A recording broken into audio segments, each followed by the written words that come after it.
one side of the Alamo seesaw, the other would be occupied by Ozzy Osbourne.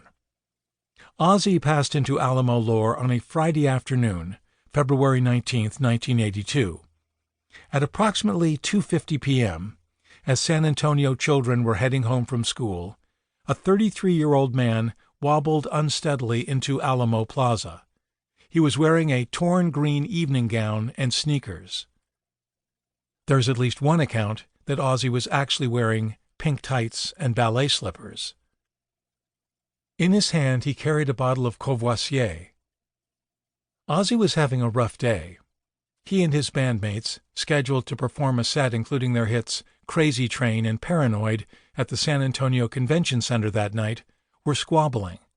His girlfriend, Sharon, was carping again about his drinking, which typically began when he rose in the morning, as it had on this day. In an effort to confine his drunken idols to their hotel suite, Sharon had taken to hiding his clothes, hence the gown, which was hers. Later, Ozzy would be hazy as to where he was heading that day. What he remembered clearly, though, was an overwhelming need to relieve himself. Frustrated by his inability to locate a suitable loo, he decided to do as inebriated rock stars have done since the dawn of time. He sidled up to what appeared to be a little used section of wall, parted his dress, and proceeded, with a great sigh, to do his business. Suddenly he heard a voice behind him. "You disgust me." Ozzy turned, as one would, and said, "What?" An older gent in a cowboy hat was staring at him. "You're a disgrace, do you know that?" he said. Ozzy attempted to explain about the gown. "It ain't the dress, you limey faggot piece of dirt," the man said. "That wall you're relieving yourself on is the Alamo." "The what?" Given the various chemicals involved, we would concede that this version of events, which Ozzy related in his 2009 autobiography, might not be 100% accurate. But it's the only detailed one that survives, and it doesn't conflict with a police report we've seen. Here we should insert a brief word in Ozzy's defense. He was not, after all, the first British rock star who failed to grasp the Alamo's sanctity. 7 years earlier, members of the Rolling Stones had posed for a set of louche photos on the plaza wrapped in the Union Jack and wearing coonskin caps.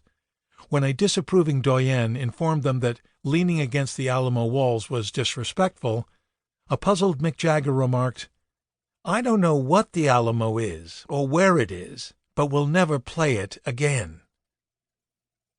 That Ozzy Osbourne peed on the Alamo is a tale that passed into Texas legend.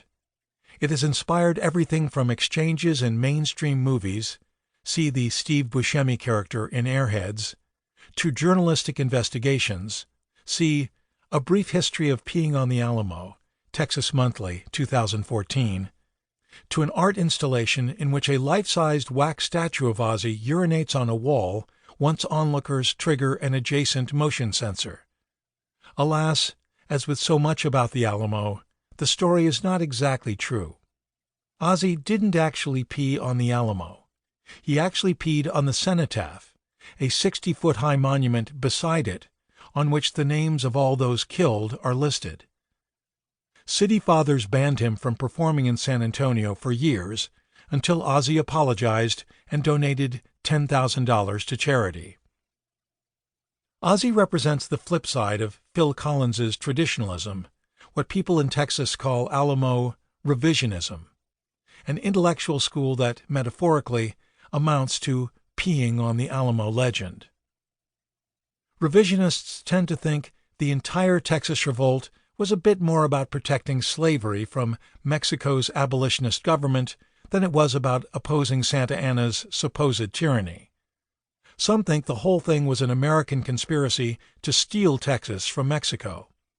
Many don't believe Crockett went down fighting, as John Wayne famously did in his 1960 movie, The Alamo. Almost none of them believe Travis drew that fateful line in the Alamo sand. And make no mistake, this is all very serious business in Texas. But then, no other state prizes its history quite like Texas. Maybe it's the fact that it stood for a decade.